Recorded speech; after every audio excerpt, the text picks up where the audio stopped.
Good day, everybody, and welcome to another edition of the Military and Foreign Affairs Network. I am your host, the voice of reason.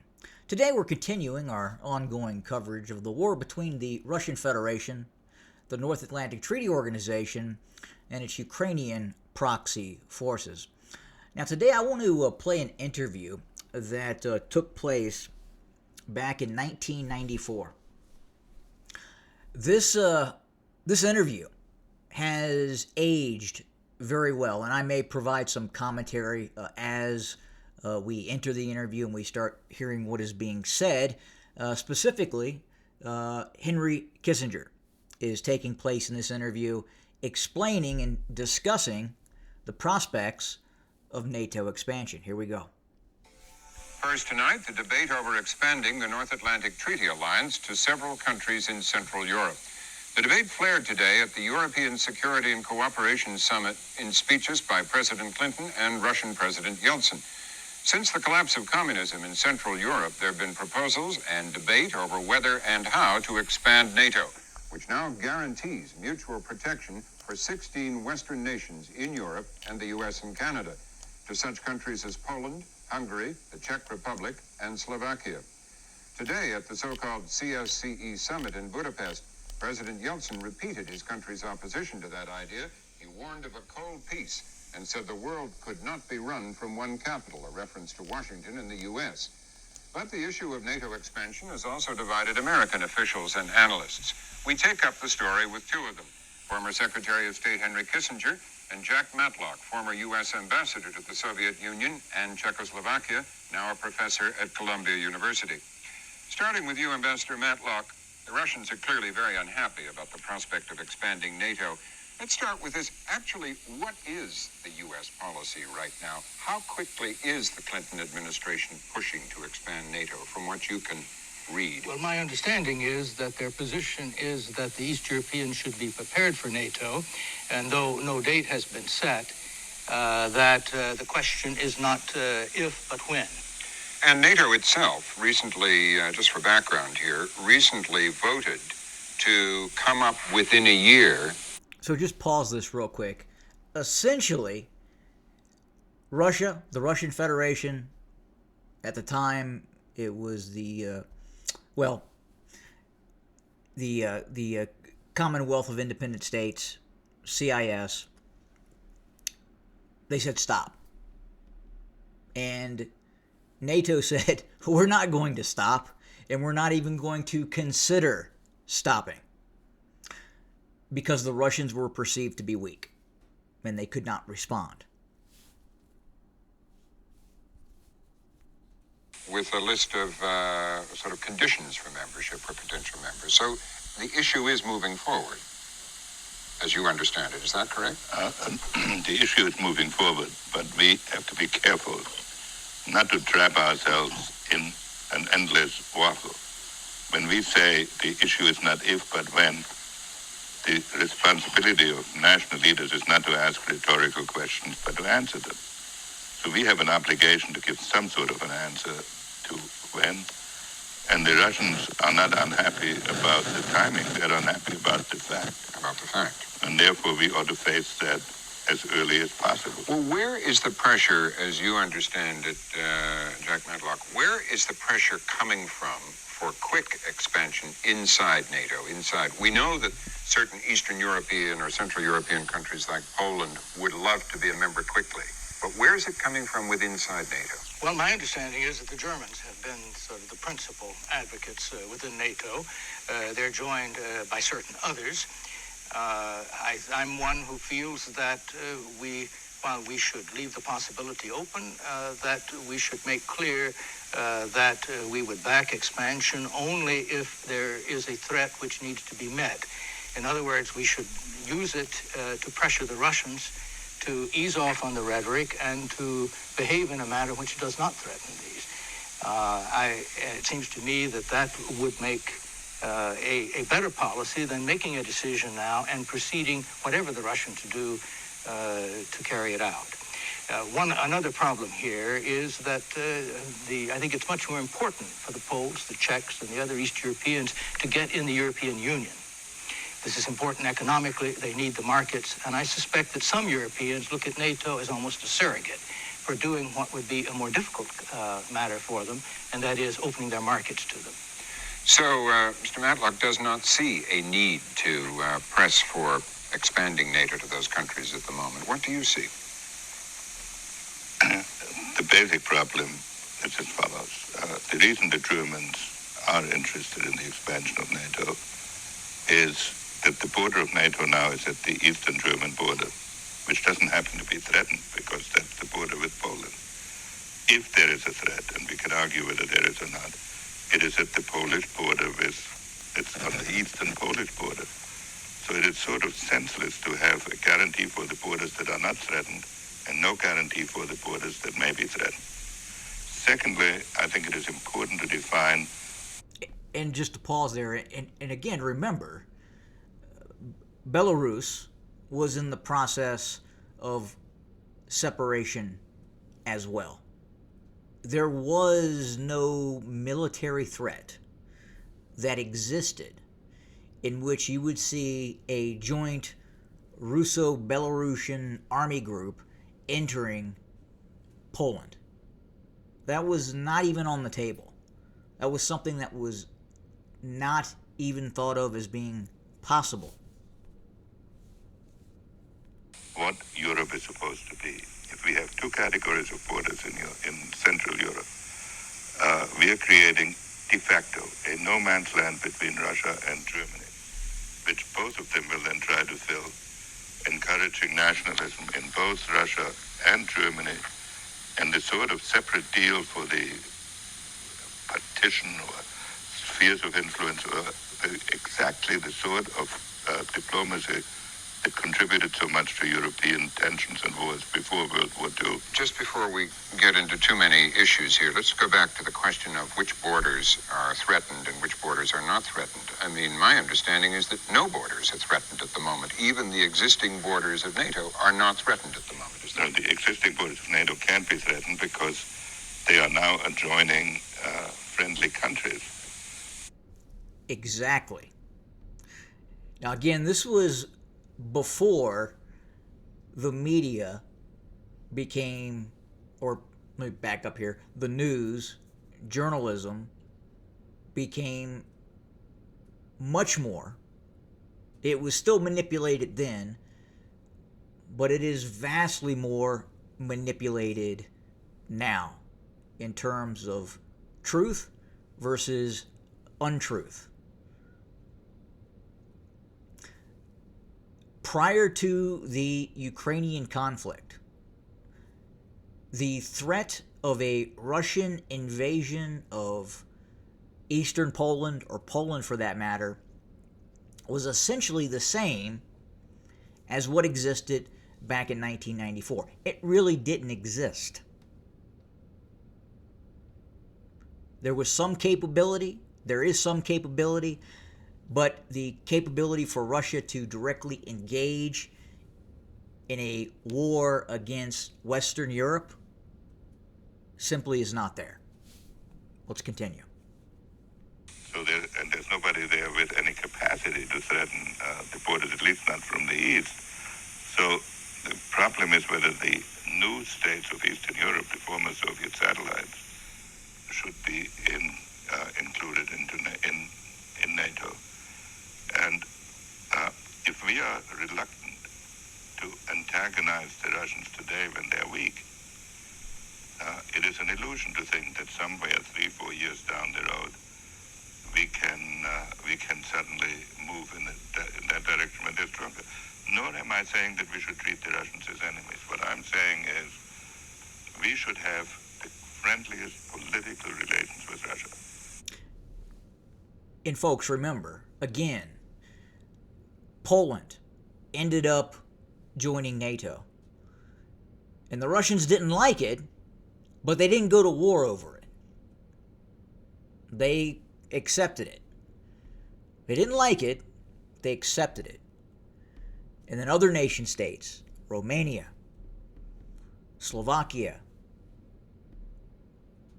and then actual Soviet republics, Lithuania, Latvia, Estonia. And then finally, the nail in the coffin, where the Russians said enough is enough. The Ukraine. Here we go. And the President's visit to the European Security Conference is a good symbol of this. I look at NATO as a safety net, as an insurance policy. And you don't want to wait to take out an insurance policy when the house is already on fire. But you say, why take out the insurance policy when there's no threat of fire right at the moment? Is that? Yes, it seems to me that clearly Russia could be a threat in the future. No one can deny that. But Russia now is weak, disorganized, and despite the unfortunate rhetoric, which is worrisome, they don't really have the ability to threaten. Now, just let me pause there again. Now, think about that mentality. Think about if you are a Russian,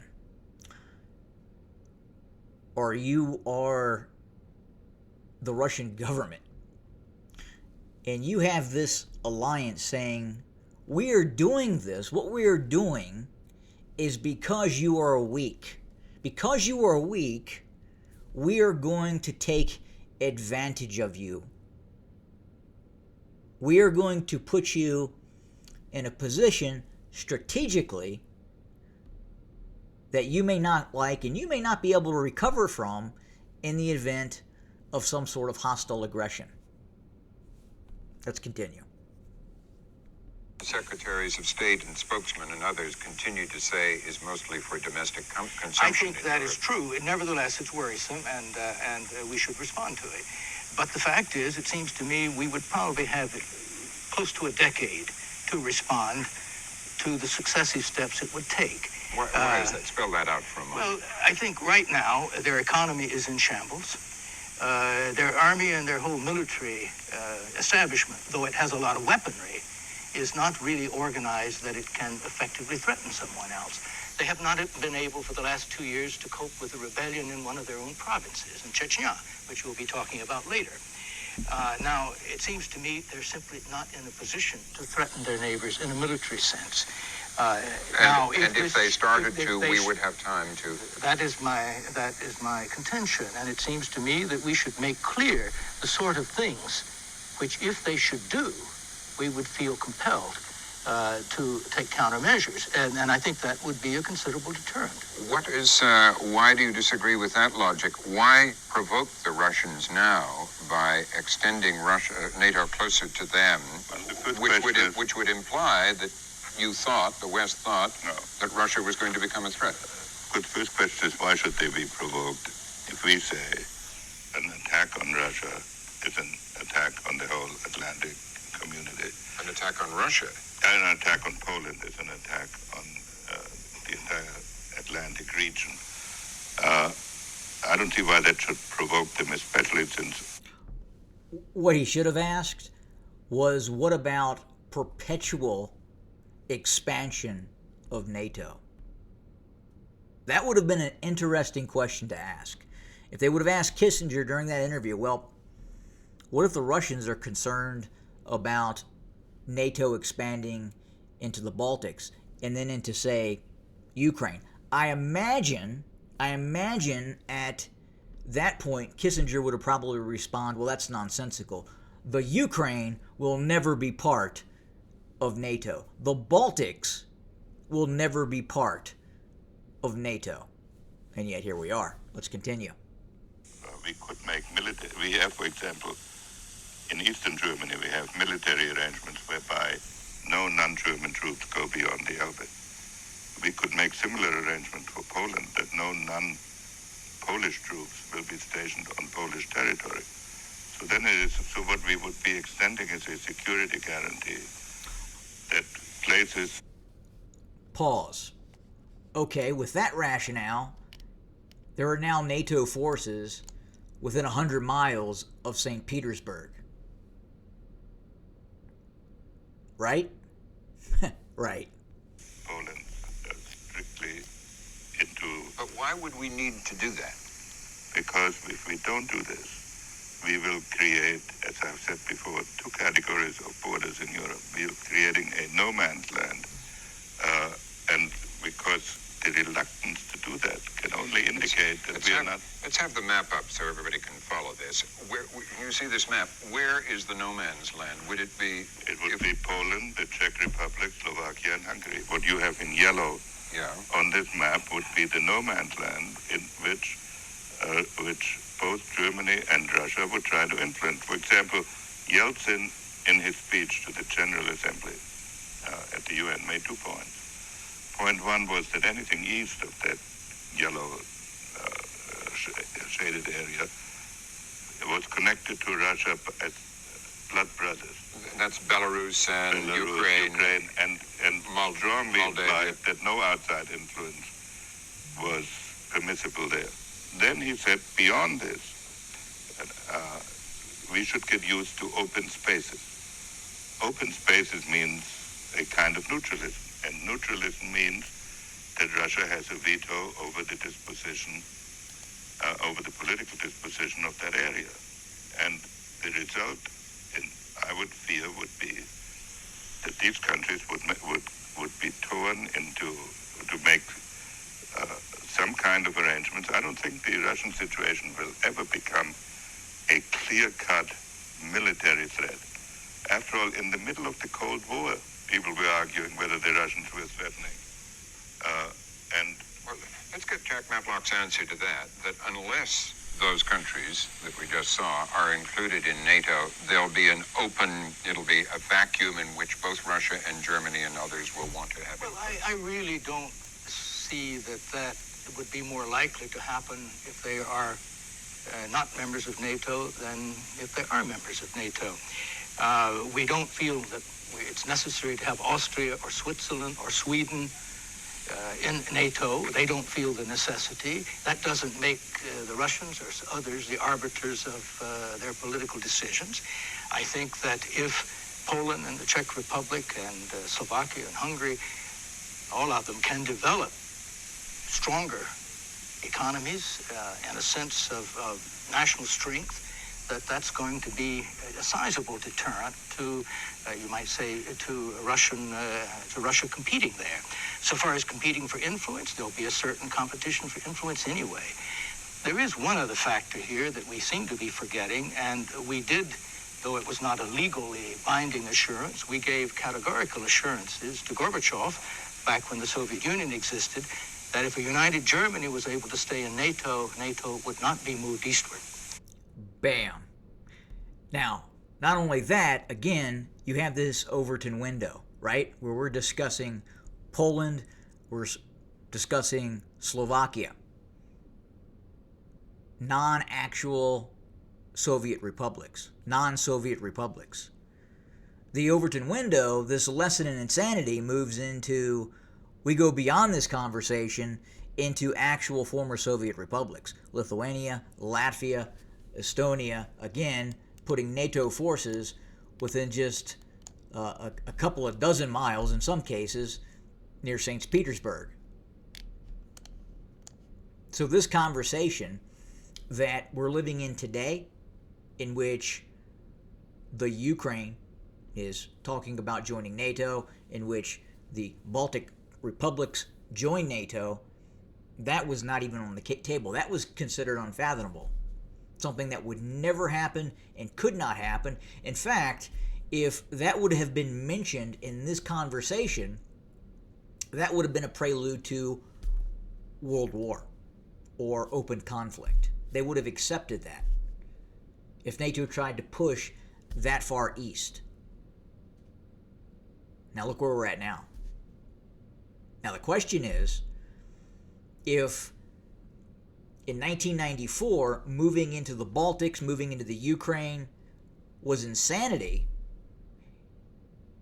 if and when the Ukraine, in whatever entity exists post-conflict, joins NATO, what's next?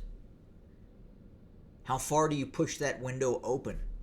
Do you now discuss the breakup of the Russian Federation? Because that's the next step. That's the only alternative that remains, hence the Russian perception and the Russian concern. Let's continue. And I think that the current Russian government is very clear. So we would about be, that. but that assurance was given to the Soviet Union. That is right. It Does is not a legally binding, but it was, you might say, a geopolitical deal.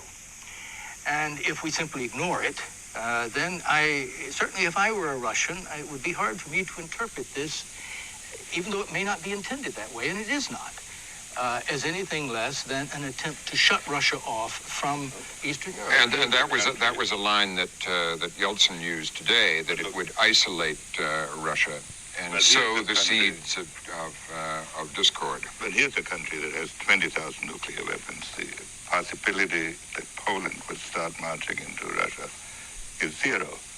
And I repeat, this is not, in terms of political architecture, conceived as a Cold War situation, because Russia can participate in the European Security Conference in all the political issues, but one has to keep in mind what a weak Russia has done in the last few months. When we were assembling forces against Iraq a few weeks ago, the Russian foreign minister appeared in Baghdad in a political demonstration that certainly in practice discouraged any American military move on Serbia. They have clearly taken traditional Russian positions, understandably so. But Russia thinks of itself as a major geopolitical player, which it has every right to do. Would be, under what you propose, would we be extending the American nuclear umbrella eastwards to those countries if they became members, like we would guarantee that any attack on Poland might be met with a nuclear attack? Would we be stationing American troops further east? You mentioned in Poland you would give a guarantee that only be Polish troops, but in other countries, would you be moving American troops further east? This would be subject to negotiation with the Soviets, with the Russians. I'm more concerned with establishing the principle of who belongs to the Atlantic Alliance than with all the military dispositions. I see no need to station American troops in any of the former Soviet satellites, nor is it conceivable, nor should we, station American nuclear weapons in any of the former satellites, and we could embody this in some sort of an arms control agreement. U.S. troops not only operate in Poland, but they also operate in the former Soviet Republic. Again, we were not even discussing, that was not even on the table, Estonia, Latvia, and Lithuania. And yet, American troops, NATO troops, actively rotate into the Baltics. NATO forces, prior to the ongoing conflict, were actively moving into the Ukraine under the guise of train and equip missions. That was happening. Some other agreement with Russia. What we would do is to create a safety net that says we hope that political conditions will evolve, as Ambassador Matlock says, in which case this is irrelevant. If they don't, however, and we also are discouraging any historic temptations to start throwing their weight again. And is your point, Ambassador Matlock, that to do this might provoke those historic temptations and inflame the nationalist feelings in Russia, which Yeltsin could not ignore? This is the problem. It's not that you refrain from doing something because it will offend Russia. If Russia's doing something that we don't want it to do, we should offend them. That's not the problem, but you should need to take into account the impact in the internal politics of the other countries. And it will definitely, as things stand now, leave the impression in Russia that the West is cutting them off and moving the line closer to their border. Now, over time, we might be able to persuade them differently. During German reunification, we brought about nearly a 180-degree turn on several issues through diplomacy and through some changes in our own position. So, perhaps that would happen. But now the impact would be very negative in Moscow, in Russian politics, and would not be a service to those who want democratic institutions. Okay, I'm sorry, but have to thank you both and leave it. All right, well that's that interview, and again, we went from German reunification, accepted by the Russians. We then pushed further east into Poland, against the wishes of the Russians. The Russians accepted it. Slovakia, Hungary, Romania. Then finally, again, the Baltic states. A very aggressive war against Serbia, in which Serbia was not threatening any Western nation state, any Western European nation state whatsoever. It was an internal issue.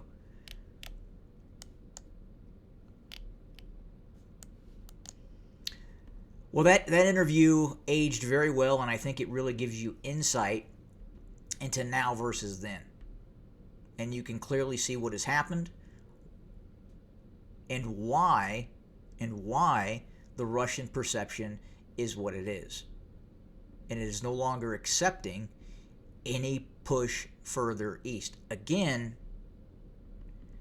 once Ukraine is absorbed by the North Atlantic Treaty Organization, the next option is the actual fracturing of the Russian Federation. And you say, maybe that's nonsensical, that's insane, but again, in 1994, the Baltic republics joining NATO would have been considered insane. Thanks for joining us. As always, have a good day.